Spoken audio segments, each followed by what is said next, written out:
नमस्कार, मैं हूं अजय कुमार और आप देख रहे हैं नेशन व्यू सीधे वैंकूवर से।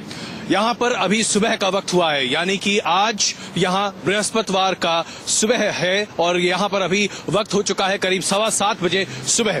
और आज हम आपके सामने पेश करने जा रहे हैं और आज से लगातार जब तक प्रधानमंत्री नरेंद्र मोदी 3 देशों की यात्रा पर रहेंगे, लगातार नेशन व्यू हम आपके सामने पेश करते रहेंगे इन तमाम जगहों से। मैं मौजूद हूं वैंकूवर में और आज हम आपको बताने जा रहे हैं किस तरीके से प्रधानमंत्री नरेंद्र मोदी 3 देशों की यात्रा पर निकले हैं, फ्रांस, जर्मनी और उसके बाद वो कनाडा पहुंचेंगे।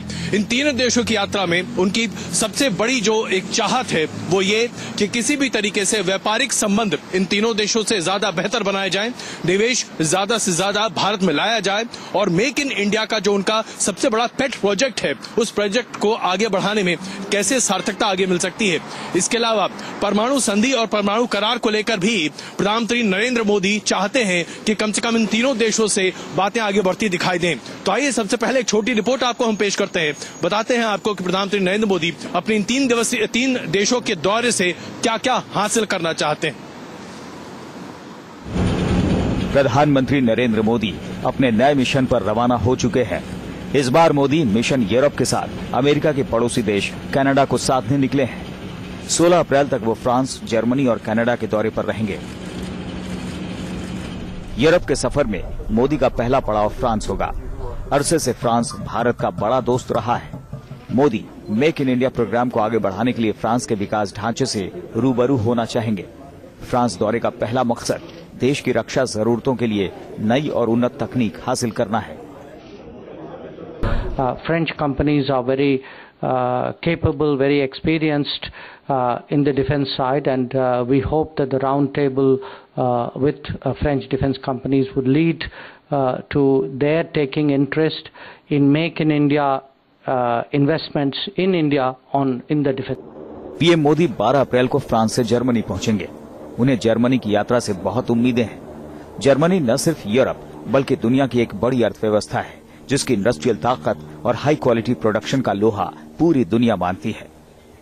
मोदी को मैन्युफैक्चरिंग, क्लीन एनर्जी और स्किल डेवलपमेंट सेक्टर में जर्मनी से बड़ी आशाएं हैं।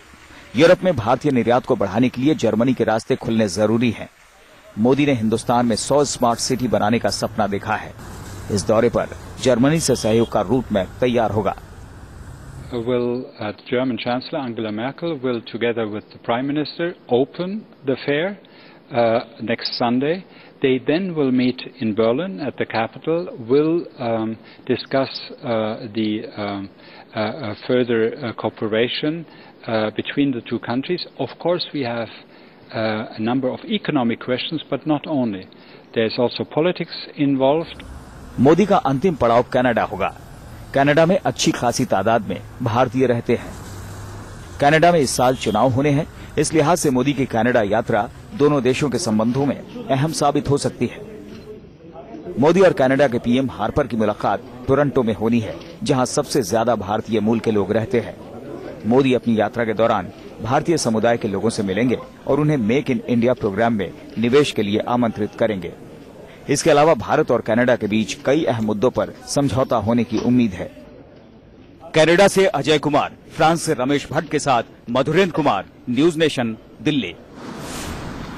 आपने देखा किस तरीके से 3 देशों से प्रधानमंत्री नरेंद्र मोदी अपने व्यापारिक संबंध ही नहीं बल्कि परमाणु संधियों पर भी आगे बढ़ना चाहते हैं। और इसके साथ साथ मैं आपको ये भी बता दूं कि प्रधानमंत्री नरेंद्र मोदी फ्रांस पहुंच चुके हैं और वहां पर उनके व्यस्त कार्यक्रम में बहुत सारे ऐसे आइटम्स हैं जिसके बारे में बता रहे हैं मेरे सहयोगी। इस वक्त हमारे साथ मौजूद हैं जर्मनी से रमेश, ये बताइए कि फ्रांस में प्रधानमंत्री नरेंद्र मोदी का मुख्य कार्यक्रम क्या है और ध्येय क्या है, खास करके अगर हम परमाणु संयंत्र जो जैतीपुर में है उसके बारे में देखें तो क्या क्या कोशिशें की जा रही हैं मौजूदा भारत सरकार के द्वारा।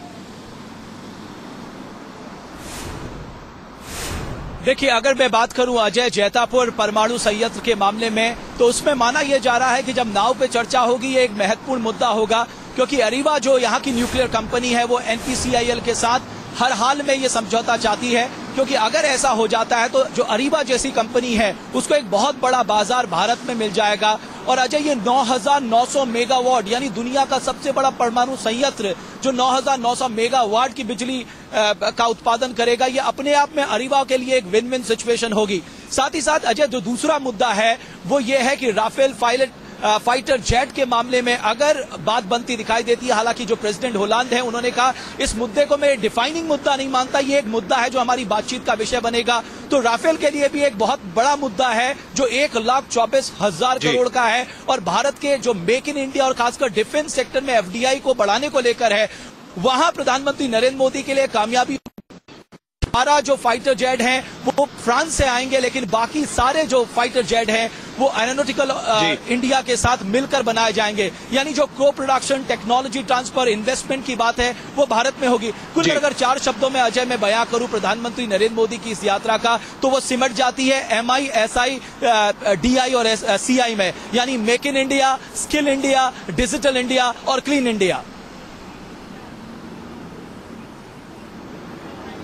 बिल्कुल रमेश, बहुत धन्यवाद आपकी इस बातचीत का। ऐसा लगता है कि जिस तरीके से प्रधानमंत्री नरेंद्र मोदी जुमलों का इस्तेमाल करते हैं, ठीक उसी तरीके से आप भी जुमलों के इस्तेमाल से उनके कम से कम फ्रांसी दौरे को हमारे दर्शकों के सामने पेश करते दिखाई दे रहे थे। आइए हम आपको ये भी बताएं कि दरअसल पेरिस में और उसके बाद जर्मनी और फिर कनाडा में प्रधानमंत्री नरेंद्र मोदी का कार्यक्रम क्या है और खास करके क्या क्या महत्वपूर्ण मुद्दे हैं जिस पर प्रधानमंत्री नरेंद्र मोदी बातचीत करते दिखाई दे सकते हैं। आइए आपको जरा हम ग्राफिक के जरिए ये बताएं कि दरअसल वहां पर क्या क्या आपको मिलता दिखाई देगा। सबसे पहले मेक इन इंडिया कार्यक्रम के तहत भारत में उत्पादन इकाइयों पर एक सहमति बन सकती है। फ्रांस की तरफ से 1.9 करोड़ डॉलर के निवेश का ऐलान मुमकिन किया जाता है। अंतरिक्ष, smart city, high speed, semi high speed train बनाने की बातचीत भी हो सकती है। उसके साथ साथ जर्मनी और फ्रांस दोनों देशों से हाई स्पीड ट्रेन और ट्रेनों को किस तरीके से बेहतर तरीके से चलाया जाए, इस पर भी प्रधानमंत्री नरेंद्र मोदी बातचीत कर सकते हैं। मल्टी मॉडल रेलवे स्टेशन के विकास में फ्रांस से सहयोग की बात कही जा रही है। ऊर्जा के क्षेत्र में, खास करके परमाणु ऊर्जा के क्षेत्र में फ्रांस के साथ सहयोग की बात आगे बढ़ाई जा रही है। महाराष्ट्र के जैतपुर में फ्रांस की कंपनी अरीवा ने जिस तरीके से सहयोग के साथ 9,900 मेगावाट के न्यूक्लियर पावर प्लांट की बात कही है, उसके बारे में समझौते की बात आगे है। रफेल, जिसकी बात अभी रमेश हमें आपको बता रहे थे, ये लड़ाकू विमान खरीदना है फ्रांस से। 123 रफेल विमानों की खरीद की बातचीत हो सकती है। सुरक्षा परिषद में स्थायी सदस्यता को लेकर फ्रांस, जर्मनी और कनाडा तीनों देशों के साथ बातचीत और उसे अमली जामा पहनाने पर भी बातचीत की जा सकती है। और उसके साथ साथ हम आपको ये बताएं कि कनाडा के साथ द्विपक्षीय जो व्यापार है उसे लेकर आगे बढ़ाने की बात कही जा रही है।